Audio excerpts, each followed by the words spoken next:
Hello everyone, this is Maki. The new promotional video for Hathaway was released recently. The subtitle, Sissy's Witch, was also revealed. What kind of battles will take place in the second installment of the story, Sissy's Witch?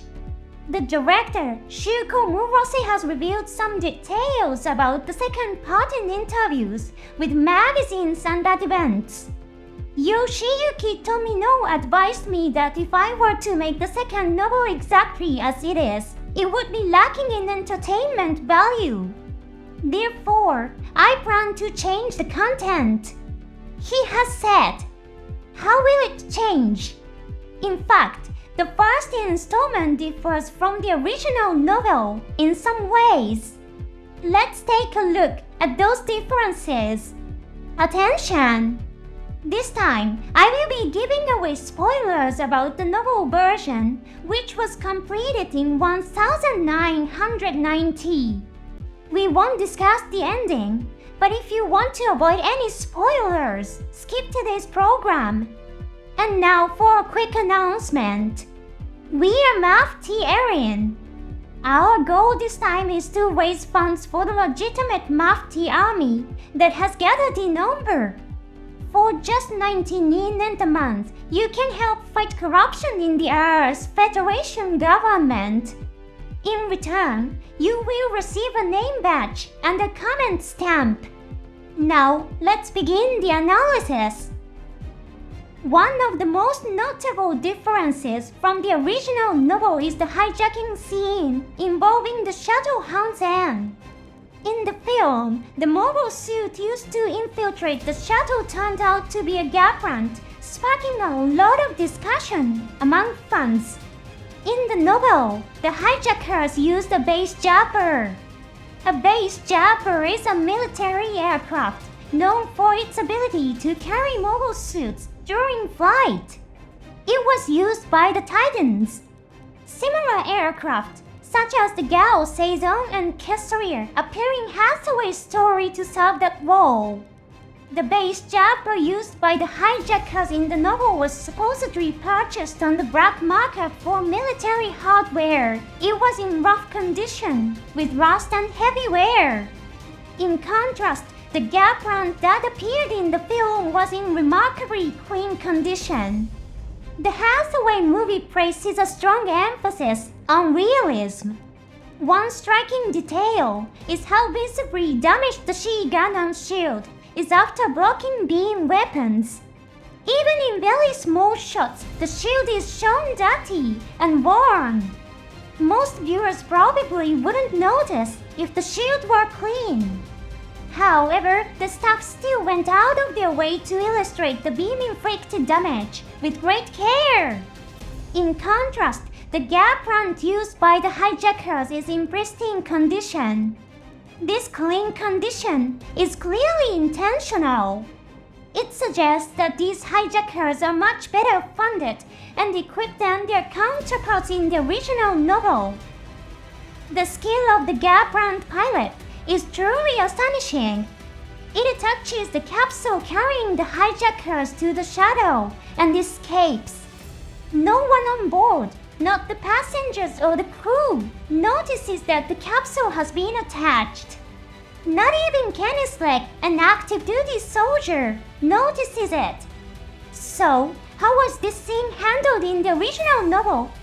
When the base jumper made contact, the impact was so intense that it threw the passengers into a panic. Some were even lifted from their seats and slammed into the ceiling. The GAPLANT pilot pulled off a remarkably delicate maneuver.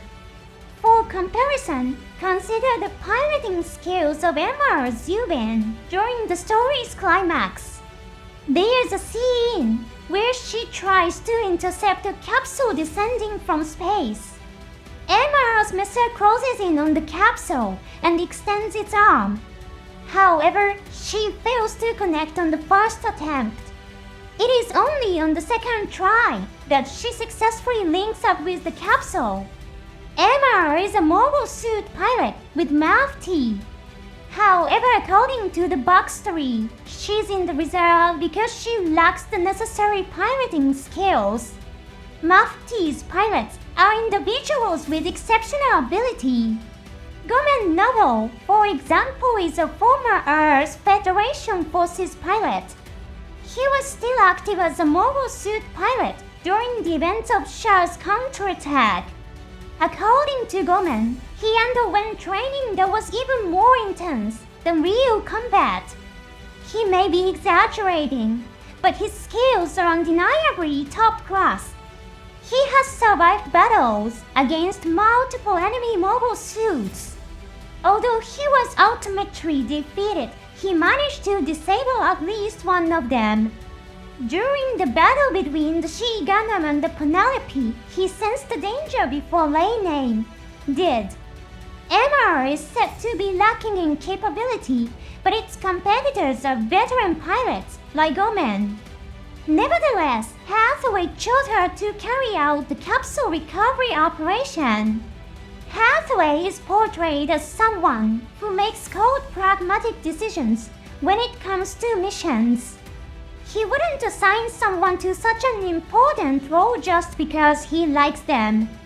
Because the others are so strong, it's easy to misunderstand MR as weak by comparison. However, it's highly likely that she's more skilled than the terrorists and other unofficial pilots. With that in mind, take another look at the GAPLANT pilot's abilities. They managed to attach the capsule carrying the hijackers without anyone on the shuttle noticing. Once again, the fact that not even a professional soldier like Kenneth realized it had happened is nothing short of amazing. The GAPLANT is a mobile suit that originally appeared in Zeta Gundam. Notorious for being difficult to pilot, it was only operated by cyber new types or ace pilots with extraordinary skills. In Hathaway's Flash, the GAPLANT does more than just attach the capsule. It completes several challenging missions. It times its actions precisely with the moment the escort mobile suits move away from the shuttle. It also accurately identifies areas that are outside the observation range due to damage to monitoring satellites. Of course, the pilot's skill alone isn't the only factor at work here. It also demonstrates the high level of technical expertise of the entire hijacker organization. The GAPLANT is also equipped with a large booster for atmospheric escape. In the original novel, the shuttle is said to be flying in a satellite orbit. Most likely, the same applies to the film version. A satellite orbit is farther out than the atmosphere. This location can't be reached without overcoming gravity using high-thrust boosters. Despite the intense pressure generated by the powerful boosters, the GAPLANT pilot executes those delicate maneuvers with precision. Then, what organization do the GAPLANT pilot and the hijackers belong to? This was actually explained in the first part of the story. They are part of the Oenberry forces. This military group claims to be Mafti and gathered in a place called Oenberry. Though they call themselves a military force, they are more accurately described as a terrorist organization. In the second volume of the original novel, the Oenberry forces suffer a major defeat at the hands of the Earth Federation forces. Hathaway and the real Mafti visit the battlefield to see the results of the battle between the Oenberry forces and the Federation. They find a horrifying scene filled with an overwhelming number of bodies. The Oenberry forces had no mobile suits of their own and were completely helpless against the Federation's mobile suit attacks. It was in essence a massacre. But what about the movie version? There's a small clue at the very end. In the final scene, people who appear to be Oenberry soldiers are shown standing on top of a mobile suit head and burning the Earth Federation's flag. What about the mobile suit they destroyed? It's the head of a Gustav cow, one of the Federation's most advanced models at the time. It's clear that the Oenberry forces have been reimagined as a much stronger organization than in the original novel. How their mobile suits will fare against the Earth Federation's forces is shaping up to be one of the second part's biggest highlights. There may be some kind of surprise in store like the GAPLANT costume that appeared in Gundam Unicorn. Let's look forward to it. Thanks for watching all the way to the end. See you in the next episode.